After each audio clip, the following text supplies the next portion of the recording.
po. Ay, sorry, wala palang audio. Yan, maraming salamat no sa paalala. Naku, may audio na po. Yan, salamat po sa paalala. Maraming salamat no, Pai or Pay. Salamat sa paalala mo. At kay Art, maraming salamat din no, sa panonood. Yan.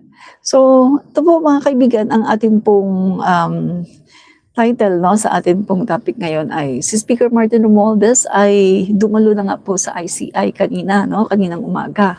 So, inabangan nga po siya ng mga tao, mga reporter, no, mga cameraman, at siya po ay tinanong patungkol nga po dito sa ICI.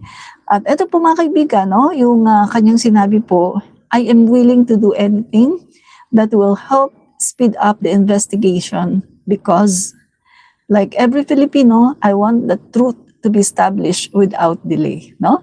So yan po yung sinabi niya, no, willing daw siya na gawin ang lahat para makatulong, para mapabilis ang investigasyon. Dahil katulad din daw ng ibang mga Pilipino, ay gusto din niyang makita, no, yung ano ba talaga yung tunay na katotohanan dito sa nangyari, no, sa ating mga flood control, no, project. Bakit ba ito nagkaganito, no? So, okay. So, tingnan po natin. Okay. Ito po mga kaibigan, meron na naman pong inilabas kasi na may fake news na naman po kasi na inilabas, no? Itong mga kampo ng mga Duterte. So, tingnan po natin yung mga fake news nila patungkol po dito, no? Sa pagharap no ni Speaker Martin Romualdez dito sa ICI. So may fake news na naman po ang mga DDS, pinangunahan po ni Pulong. So tingnan po natin para kayo po ay maging aware, para alam nyo na, no? So ito, fake news alert. May pinapakalat na namang kasinungalingan si Pulong Duterte. Kesyo, gagawin daw state witness si Speaker Martin Romualdez. Fake news yan. Mismong ombudsman si Boying Rimulya ang nagsabi na walang katotohanan ang balitang yan. Ang totoo, gusto lang nilang guluhin ang isipan ng mga tao at sirain ang takbo ng malinaw at maayos na investigasyon ng ICI. Sa ating mga kababayan, huwag po tayong magpalinlang. Ginugulo na naman ng mga Duterte ang proseso para hindi lumabas ang tunay na katotohanan. Kailan kaya sila titigil sa paggamit kay Martin Romualdez para sa sarili nilang pakulo sa media? Tandaan natin, hinaharap ni Speaker Martin ang lahat ng akusasyon samantalang si Sara Duterte ay ayaw humarap sa kanyang trial.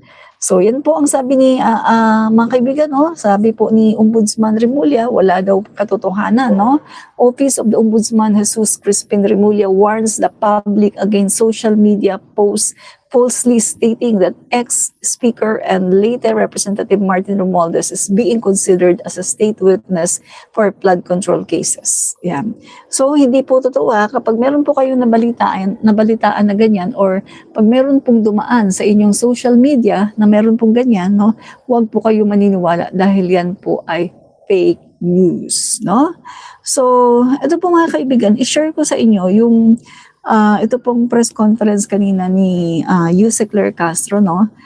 Yung interview po sa kanya ng Net25 na si Eden Santos, no? Ito po, pakinggan nyo guys, no? Ang sabi po ni Eden Santos, Yusek, good afternoon po. Nanumpa na po si former House Speaker Martin Romualdez sa Independent Commission for Infrastructure. Ang sabi po niya ay lubos siyang makikipagtulungan at tumulong sa pagtuklas po ng katotohanan. Wala siyang itinatago. Wala siyang dapat itago, bagaman hindi siya bahagi noong bicameral conference committee. Ano po? May mga lumutang din na parang ikinukonsidera siya na maging state witness. Pwede po ba siyang maikonsidera na maging state witness dito po sa flood control mess? Tanong yan ni Eden, no? Si Eden Santos, yung Net25 reporter. So ito naman po yung sagot ni Yusek Claire Castro. Depende po sa kanyang magiging salaysay at kung ano po ang kanyang mailalahad at depende na din po sa Department of Justice kung siya ba ay maituturing na isang state witness. At ito naman po ay irerekomenda sa korte. So lahat po yan ay depende sa lahat ng mangyayari. So hindi pa po natin masasabi kung siya'y pwedeng maging state witness or hindi. Yan po malinaw na malinaw. So yung pinapakalat po ni Pulong Duterte na gagawin daw state witness, ito po ay kasinungalingan, pinabulaanan po ito ni Ombudsman Boying Rimulya. Pinasinungalingan po yan, so hindi daw totoo. Kumbaga, pinapangunahan nila no, mga kaibigan, no? So saan ba galing yung state witness story na yan? DDS distributed fake news on state witness reporter, baited Yusek Castro with fake news. Yusek Castro responded to fake news, not knowing that Boying Rimulya, the ombudsman, had already exposed DDS ploy as fake news. So, the same na naman po, DDS na naman po ang may salarin ng fake news. Palagi na lang po sila yung salarin ng paggawa ng fake news, no? Wala na po silang ginagawang matino sa kanilang mga buhay, kundi magkalat na lang po ng fake news, no? So yan po mga kaibigan, yan. So kanina nga po mga kaibigan, ito po si Speaker Martin Romualdez, no? Pumunta po siya, yan. Yan, inabangan po siya ng mga tao at siya po mga kaibigan ay in-interview, no? Dami pong mga nakaabang sa kanya. So, kanina, no? Basahin ko lang yung aking pinost na opinion, mga kaibigan. Ito, may pinost ako mga kaibigan kanina, no? Ito po yun. Yan. Nakikita niyo ba yung nasa picture? Ayan. Yan, lahat nag-take ng oath. Si BP Sara Duterte, nakaupo si BP Sara Duterte, ayaw niya mag-take ng oath. Si Speaker Martin Romualdez nag-take ng oath, no? So ito po mga kaibigan, basahin lang natin yung post ko kanina. Martin Romualdez versus Sara Duterte. Let's talk about two public officials and the clear difference between them. So pag-usapan po natin Martin Romualdez and Sara Duterte at yung pagkakaiba nila, no? First, we have the Bratinella, who outright refuses to take an oath. Bratinella, na agad-agad ayaw mag-take ng oath, no? Ginagawa lahat ng paraan para hindi siya mag-take ng oath. Nagtataray at talaga namang grabe nung pinakita niya para hindi siya mag-take ng oath. Ayaw niya, no? Refuses to tell the truth. Instead, she attacks Congress, acting like she's untouchable. This is Vice President Sara Duterte. Arrogant, uncooperative, and clearly trying to hide something. She obstructed our congressman and never cooperated with the investigation. Then, there's Congressman Romualdez, who showed up immediately when called, ready to cooperate and reveal everything. He took the oath without hesitation because he knows he's telling the truth. So mga kaibigan, Congressman Martin Romualdez, pinatawag, agad-agad pumunta. Nag-take ng oath. Hindi naggalit-galit, hindi umatake, nag-take siya ng oath. Sumunod siya kung ano ang sinasabi sa kanya. It's plain as day. Between Martin and Sara, the real culprit is obvious. Who's dodging the oath? The guilty one, plain and simple, her so-called confidential funds are a clear example. The congressional investigation has uncovered mountains of evidence showing blatant misuse and potential theft. It's a joke to see DDS blindly defending Sara while all the evidence is stuck against her.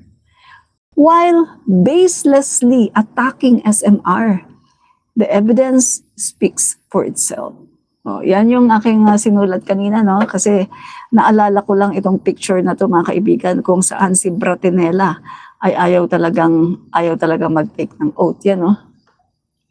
Ito si Bratinella, Ito siya, ayaw mag-take ng oath. Lahat nag-take ng oath. Lahat. Samantalang si Speaker Martin Romualdez, ayan, nag-take ng oath.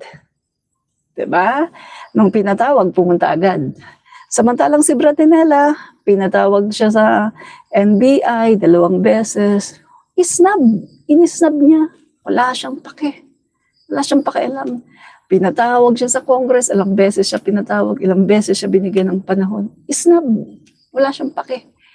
Tapos nung umaten nga siya, hindi naman siya nag-take ng oath. Gumawa lang ng iskandalo. At yung mga congressman natin pinag-aatake. So kitang-kita natin dito mga kaibigan, no? Kitang-kita natin dito yung tunay na may kasalanan.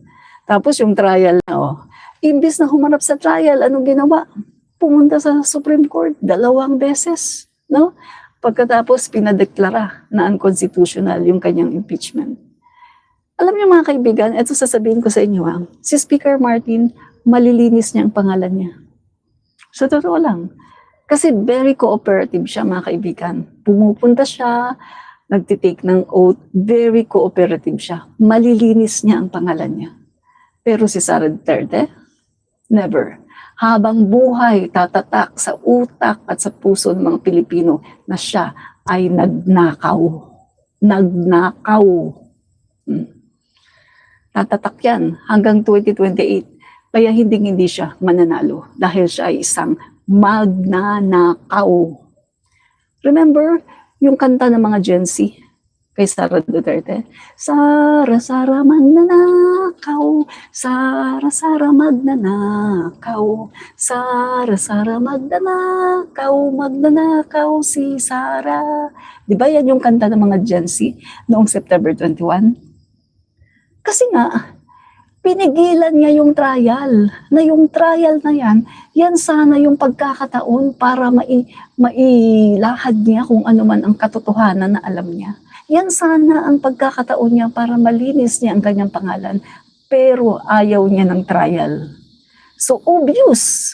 Bakit ayaw ng trial? Kasi guilty. Guilty, kaya ayaw ng trial. Yun lang naman yun Ang taong ayaw humarap, ang taong ayaw mag-take ng oath,